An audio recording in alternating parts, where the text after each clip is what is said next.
Hello everyone, welcome to Jazz Therapy. I am Jessie and this is your Jazz Therapy musical commentary and playlist for Thursday, June 22nd, 2023. The first part of Jazz Therapy is always a guided meditation where we send positive energy to some type of a cause or current event, and this week we did a meditation and sent healing and positive energy to everyone who is a descendant of slaves and everyone who identifies as African American or Black. So please check that out. That's the first part of Jazz Therapy. And now we're on to the second part, which is the music. And all of this is designed to help me and also help you process your feelings around the news and current events in a healthy way, especially via jazz, since it's my great love, and I hope that you will enjoy this music too. All right, so let's get to the music. So we have two artists that we're featuring this week. The first one is Eric Dolphy, who was a very innovative jazz alto saxophonist. His birthday would have been this week on Tuesday, June 20th. The second artist we're featuring this week is Milt Jackson, who is an incredible American vibraphonist. He also did play the piano and guitar at times. Now, I mixed him up with Milt Hinton on the jazz calendar of birthdays. Milt Hinton's birthday was this week. I previewed music for Milt Jackson, so we're doing Milt Jackson and Eric Dolphy this week. And I have 5 pieces of great music for you. It was so hard to sort of whittle down among all of the great pieces of music, so I really hope you enjoy all of it. Let's get started. Okay, so commemorating Juneteenth via the music of Milt Jackson and Eric Dolphy.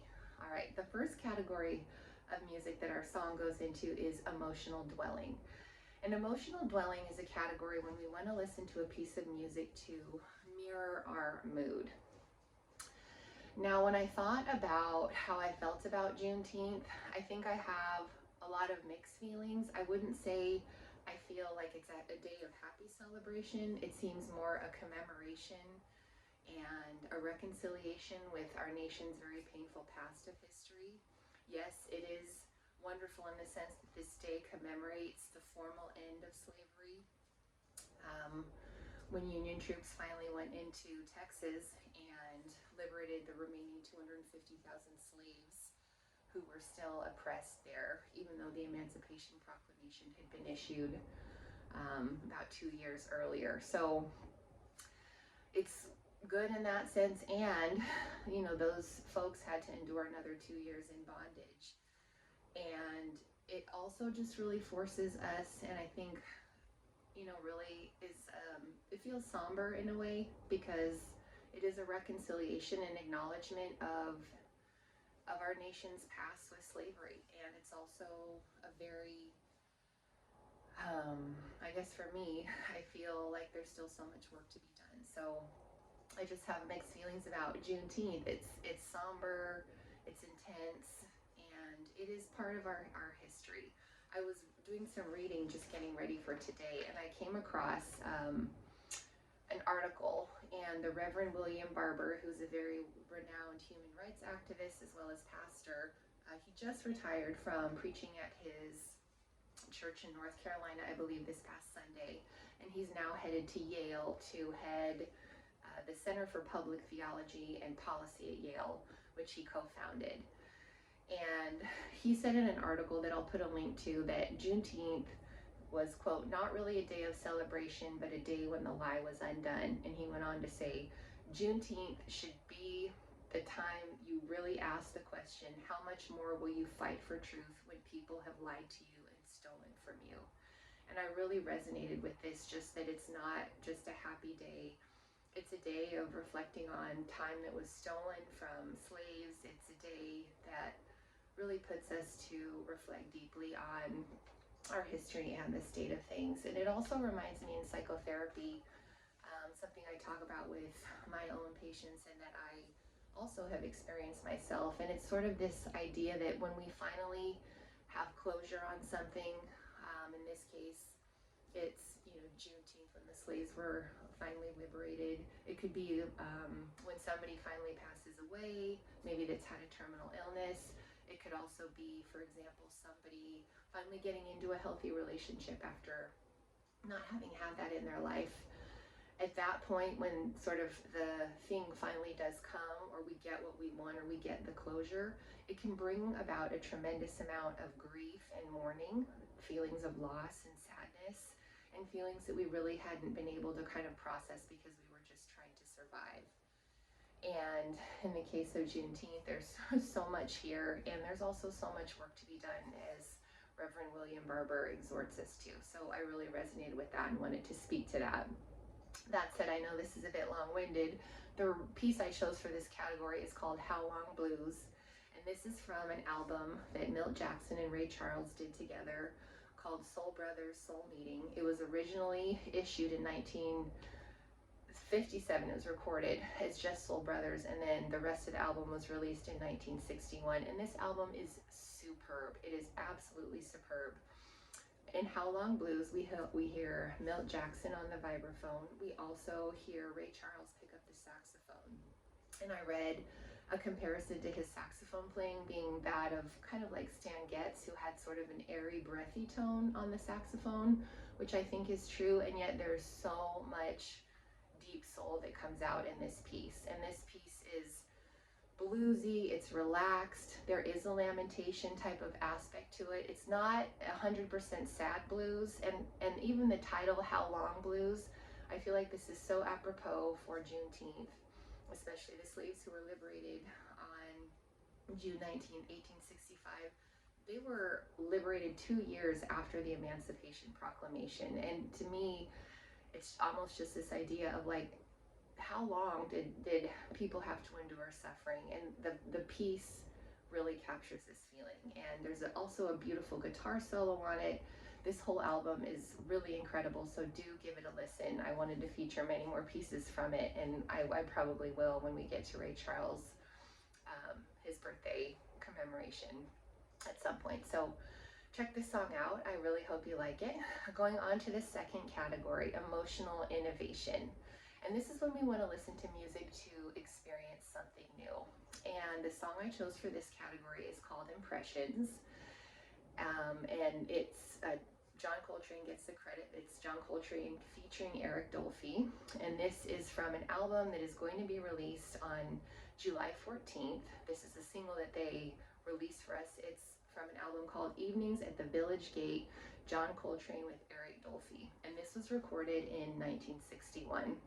I'm going to talk a little bit more about this piece and this album because it is really special and unique. So this album was recorded in 1961 by a sound engineer who set up sort of a innovative system, and he recorded John Coltrane and Eric Dolphy playing in residence for a month in the late summer of 1961. And evidently the tapes he recorded were not authorized, and so they were sort of squirreled away. And recently an archivist at the New York City Public Library found them, and so this has birthed this really cool album, which is live performances of Coltrane and Dolphy when they were in residence playing for a month together.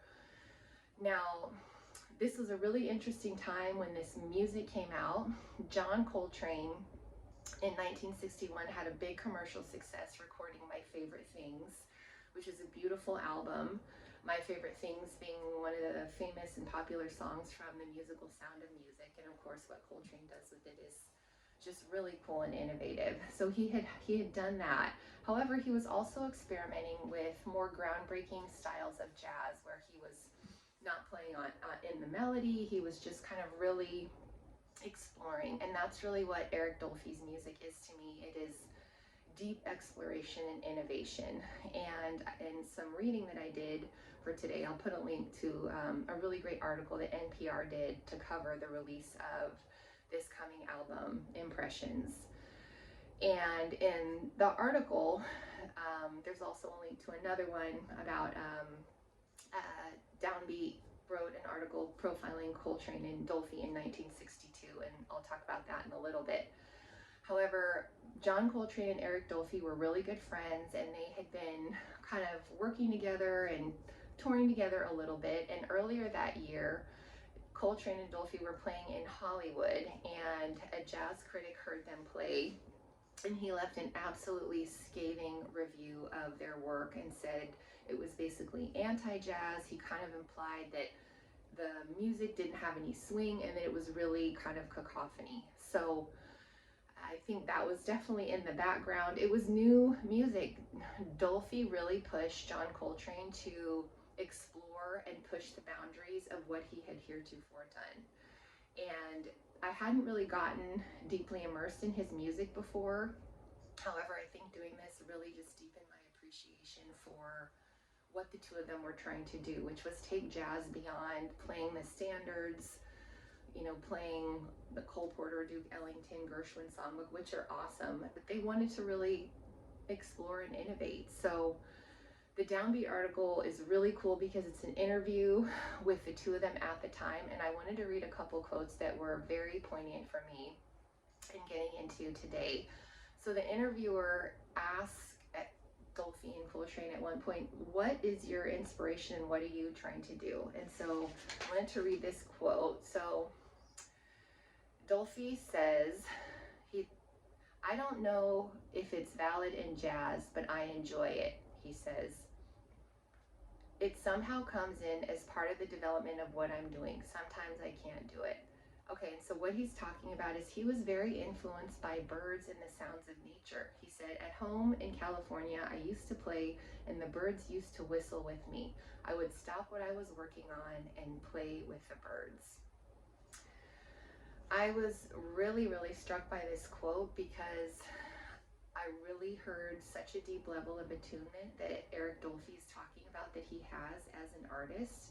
And I started to reflect just how artists in their various mediums are going to be so exquisitely attuned to things that probably, you know, regular folks would just kind of take as background noise, for example, the birds. And yet Eric Dolphy really deeply took this in and used the sound of nature and the sound of birds in his musical influences. And we will definitely hear that as we go on. There's a couple other pieces I chose where we can really hear this influence. And I love that he could really take this in and then use it in his art. And it really made me appreciate so much more what he is trying to do. There is kind of a very intense and lyrical, almost bird-like quality in some of the pieces that we do.